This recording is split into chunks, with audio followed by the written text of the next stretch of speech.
Hello and welcome to our weekly show, The Bottom Line. In this episode, we are going to discuss the implication of Maharashtra election. In the recently held municipal election, BJP, as all of you know, had done extremely well. They had almost wiped out the regional parties led by both the Pawars and also marginalized the Thackeray influence in the city of Mumbai. Mumbai is now being ruled by saffron flag. Municipal corporation, the richest body in the country, is now under the control of the BJP. What does it reflect for the national politics, for Maharashtra politics, and future of opposition party in the state? Will Devendra Fadnavis, the chief minister who is the architect of this massive victory, will become the natural heir to the prime minister throne after Modi decides to quit? Or will it lead to realignment of regional parties who will come together, sink their differences to challenge the BJP in the future? That only future will decide whether they come together, they swim or sink. So we are going to discuss with my colleague Shankkar Aiyar the long-term implication of this political outcome. Welcome Shankkar Aiyar to this bottom line again, and we have to find some bottom line in the Maharashtra election. What do you think are the main takeaways of Maharashtra outcome? So Devendra Fadnavis, who was nothing a couple of years ago before Modi came here, he was perhaps the youngest chief minister after Sharad Pawar, who became chief minister at the age of 39. Then Devendra Fadnavis perhaps was the youngest second chief minister in the country. And from there, he has come back to this stage that he has wiped out almost the entire opposition. He has broken, with Amit Shah's help, he has broken the Pawars, he has broken the Shiv Sena, and now he is the uncrowned, as you said, the king of Maharashtra. So basically, hero number one of Maharashtra politics after Maharashtra municipal election is Devendra Fadnavis. Is that right? Not only has he exhibited the person in this, he has also cleared his own party of all competitors. As you said, in 2013, at one time, there was fire in the Mantra building in Mumbai. And Devendra Fadnavis has always been a taking politician. So he went to the Maryland police station to file an FIR against Prithviraj Chavan, who was then the chief minister. So that sort of, for me, that was an indication that this fellow has something different from other politicians. And he has stood test, has matured. He is perfect in a mode, Hindutva, development in Hindutva. So what do you think? What makes Devendra Fadnavis what he is today? Because he is a Brahmin, which is normally not a good reputation to have in Maharashtra caste-based politics. Brahmins have a many... He's born in the wrong caste. Huh? So he's born in the wrong caste for us. So he's the only guy. He's from Nagpur. He's from RSS. Therefore, he's acceptable. But Nitin Gadkari was also a Brahmin from Nagpur, but he could not make up to that level, though he's one of the best performers of Modi government. But he's nowhere in the reckoning. So he has pushed Gadkari back, and all of the senior leaders in the BJP and Sangh Parivar, they are nowhere to be seen. So Fadnavis is a better politician and better administrator or a better networker? I think it's all of this about. He's a very networker. He's patient, mature beyond his years. He has made mistakes, big mistakes, and learned from them. And he's also very close to the RS, which gives him the political ballast, the backing to do how he wants. For instance, in the assembly, he said that I will manage everything, and he won BJP came with top performer in the election.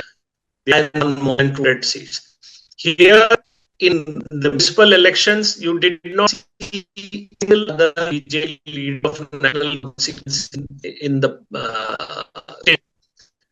in the election. He was everywhere. For instance, in the afternoon, yesterday after the victory was in Mumbai, by evening he was in Nagpur.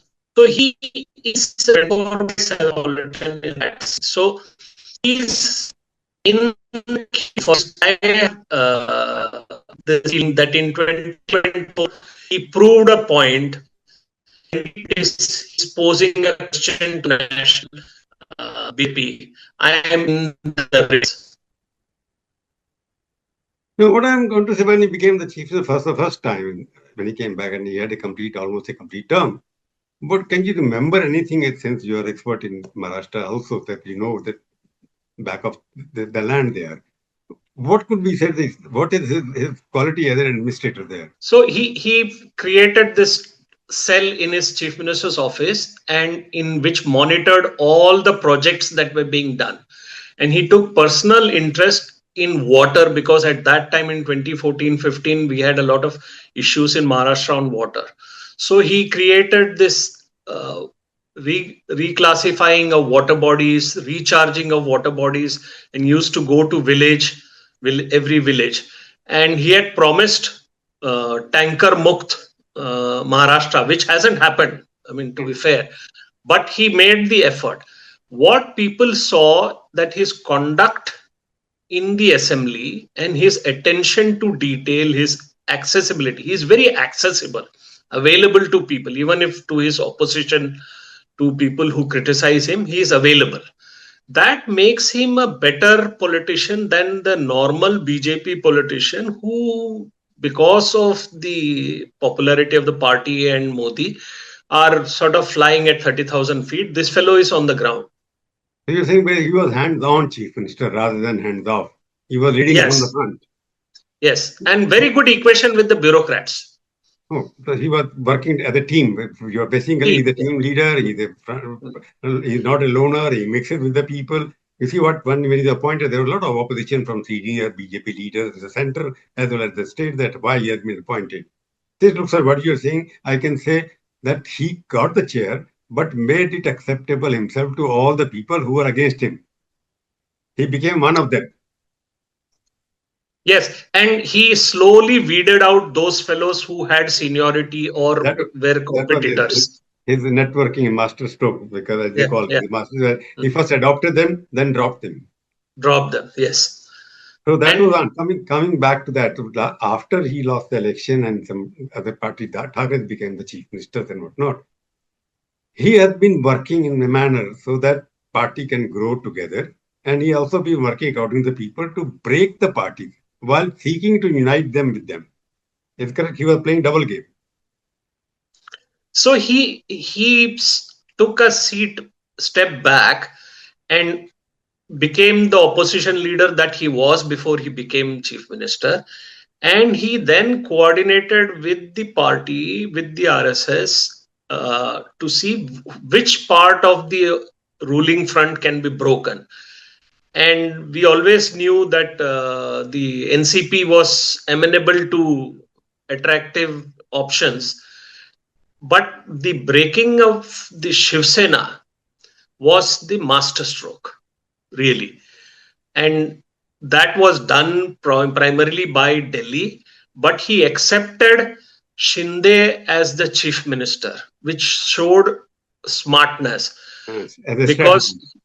And strategically positioned himself, and that gave him a public persona that he is willing to sort of, although it must have really hurt him to be deputy chief minister to a fellow who was a newbie, who was a minister in his cabinet. Yes, and he also bided his time, and that is why he asked for full control of seat distribution.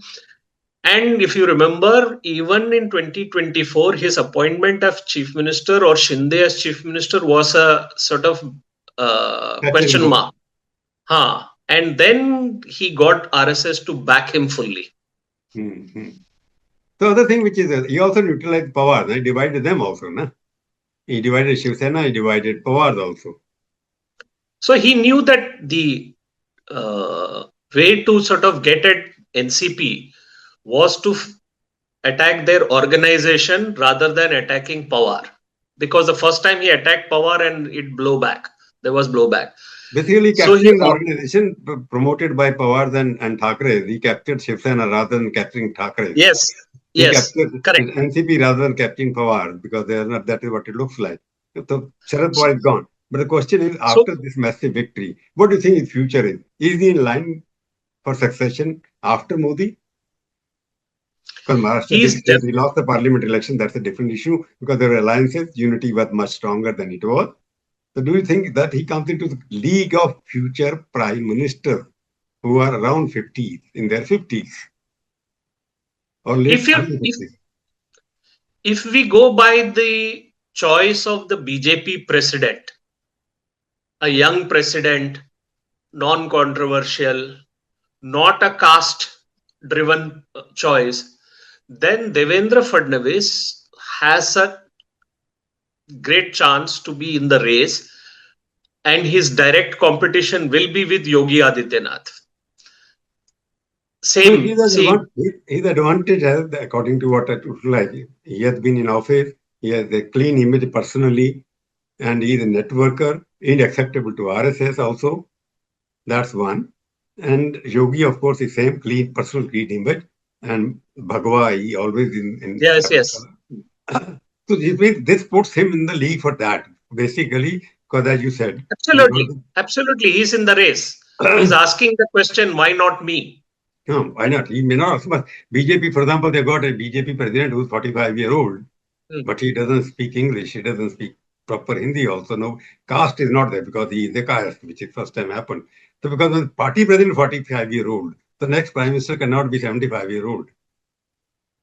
That's the logic that I'm using. That there will be a younger prime minister, and the prime minister is a. I mean, Fadnavis has another advantage. He is known because he is in Mumbai. He is known to the corporates. He speaks in different languages. His Hindi is as good as his Marathi. Normally, politicians from Maharashtra have difficulty in coming across in Hindi, but he doesn't have it because in Nagpur, the second language, Marathi is really the second language they speak in Hindi.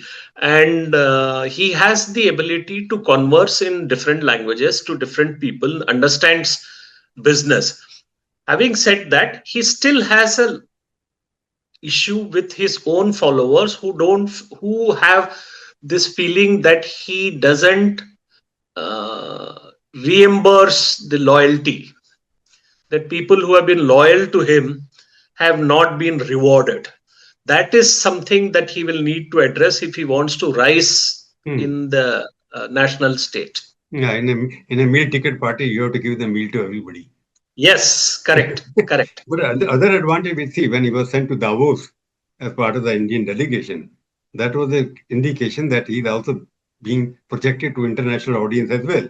He went twice to Davos and led the whole delegation of Indian industrialists. So coming back to the second takeaway, which is more important, do you think this is end of Parivar Vad in Mumbai? First, let us discuss Parivar number one, which is Pawar number one. So their performance is the worst in this election after winning so many parliamentary seats. They did not win the assembly seats, but they won the parliamentary seat, both Pawar put together. The official Pawar, which is Ajit Pawar, won more seats and they're part of the coalition. Whether they will walk out or it is the end of Pawar Parivar unless they unite together and get out of the government to become the real opposition. I think one can never discount Pawar, however old he is. Even at 85, he might produce a snooker shot. So Sharad Pawar's politics is like playing snooker. He might hit one ball, but he's trying to pocket another ball. So we'll have to wait and see how he responds to this defeat. But there is no question that the NCP as a party, the decimation in Pune and Pimpri shows that people are not willing to take this clever by the half thing. Ki one day you are together, one day you are separate, whether you are separate or together. They are And with the the government, they're not corruptions, with the government. and the scandal that preceded the elections of Ajit Pawar's son buying land and trying to get a registration without paying duty, all those scandalous things, they have cost the NCP great deal. I think that whether Ajit Pawar and Sharad Pawar have any response to this, whether they learn from this, is one question. but their continuation in the government, Ajit Pawar's continuation in the government, is seriously in question because he doesn't serve the utility that they wanted. Now, if he stays in government, the only reason he might stay is those in the BJP opposed to Fadnavis or who want to keep him in check will keep Ajit Pawar in the government. That's a long shot. But the question is that Yeah. Fadnavis doesn't need Sharad Pawar anymore because he can survive without him. So don't you think if he has to survive, he has to take a clear stand, whether with the BJP or not, whether with his uncle or not, he has to stand up if he wants to survive in long term in politics. So Pawar has to come together, get out of the government to restore their own credibility for the sake of Parivar only. Yes, for the sake of that, I mean, this is the biggest step that they will have to take is to shed this kabhi haan, kabhi na politics that they have. So they have to stand and be seen as different because there is a lot at stake here, and all those people who supported this NCP, I mean, Pune must be in shock at the decimation. So that's the principle, na, which was a yogi slogan, but it applies here. बटेंगे तो कटेंगे. तो पवार साहब पहले but गए, अब political भी cut गए. Cut गए, yes. No, let's move to the next परिवार, which is the Thackeray परिवार. What do you think? एकजुट हुए, फिर भी लुट गए. एकजुट लुट गए. मतलब दोनों भाई इकट्ठे भी आए. Bombay में they have got some seats which are less than what they had last time. Coming together because earlier they fought against each other, now they fought together. Yet unity could not yield results for them. And in other areas, they have almost lost. They captured one or two municipal corporation. There is nothing left. MPs, they won. But don't you think they have to do something like Pawar's to come back into reckoning? So I see it as they have at least retained the core identity politics in the following that Shiv Sena had. Shiv Sena is where it was in the 60s and 70s. And frankly, Prabhu, they never won except once. They never won the BMC on their own. They were always sub-minority. And they came to power in the BMC because Vasantdada Patil in 84 made some, for no reason, he said that we will not let Mumbai be taken away from Maharashtra. And that sort of created the identity politics, the propulsion for Shiv Sena. Now, I think Uddhav Thackeray has a base in the city. Now he'll have to rebuild if he has any ideas. There's a lot of confusion between the two cousins. One cousin is hardcore, one cousin is soft, one cousin is inclusive, the other cousin is exclusive. So, and there seems to be complete confusion on the messaging. Also, both the Thackeray's have their sons coming together. Ajit will lead and let Mr. Thackeray, Senior Thackeray, take the rest. I think that is the only reason that they came together, because Raj Thackeray's son is of age and Uddhav Thackeray's son is of age, and they want to hand over the legacy to the sons. And so Parivarvad in the Shivaji Park, Dadar area, Bandra area continues. Whether it will expand beyond Mumbai is a question for the future, and they will have to find out a more modern Shiv Sena or redesigned Shiv Sena to be acceptable to everyone. Basically, you are saying that the Thackeray Parivar may be down, but they are not out yet. Not out, yes. I'm not seeing the figures, so you may be looking at it. Has this Thackeray Shiv Sena got more seats in terms of number than the official Shiv Sena of Shinde? In Mumbai, yes. The rest is in total. So this is how it has played out. Shinde Sena was always a Thane Kalyan party, and they have won there. Uddhav Thackeray's Shiv Sena has won across Mumbai, wherever the 100 out of 140 whatever Marathi speaking or Maharashtrian seats, dominated seats, they have won 65, plus the cousin has won 7, so around 70 seats. And they have the BJP has had a very hard time in beating the Shiv Sena in their strongholds. For instance, in the western suburbs, the assembly seat of Dindoshi, the BJP couldn't win a single ward because those are all strongholds of the Shiv Sena. So they have a pocket, so which is basically I'm just trying Konkan. to They have work out in terms, re-established. Shankar, you're not getting it. In terms of number of seats, not municipality, number of Shiv Sena seats are less than the Thackeray Shiv Sena seats. Yes. So that means official Shiv Sena core constituency of Maratha vote is still with the Thackeray's, not with Shinde. Yes, that would be right. So it in the Because long term belongs to Thackeray, not to Shinde. Because Shinde depended yeah, on BJP for survival also in the government and otherwise also. उनकी so मेहरबानी भी जिंदा है BJP की मेहरबानी से जिंदा है वो correct. So Shinde may own the name and the court case and may have won the court case and has the symbol, but the core constituents of the original Shiv Sena are with Uddhav Thackeray's Shiv Sena. So going back to the final picture now, we try to conclude it. So Shinde is likely to be down. Pawar are going to come back. Thackeray will be fighter if they come together. And ultimately, Mr. Fadnavis is going to be the rising star of the BJP for the next couple of years because there's no election till 2029 they are going to happen. And it will be happening in the other thing. So Maharashtra had given a clear signal, according to you, that future is with the young leaders of the BJP. BJP is preparing the leader for the future. And regional parties Correct. are trying to defend their turf. Very much so. How I would see it is that Devendra Fadnavis is the Maharaja of Maharashtra's Raja. Uddhav Thackeray and has preserved the family's name for now. He's survived to fight another day. Eknath Shinde has been cut to size because the BJP is won everywhere. I mean, 25 out of 29 municipalities means that they are the dominant force. So And powers have been decimated. So finally, it also comes to the last one. Then the old mother party of India, political party, Congress party, which was Maharashtra cap, known all over the country, that has been almost vanished even in the local election. For the 1 month of the campaigning, nobody spoke about the Congress. And that is the true reflection of the state of affairs. Nobody speaks about the Congress. So that means Congress has lost the biggest state, Maharashtra, after losing West Bengal and other states. Congress is almost shrinking instead of expanding its footprints all over the country. This is a bad news for the Congress party as well.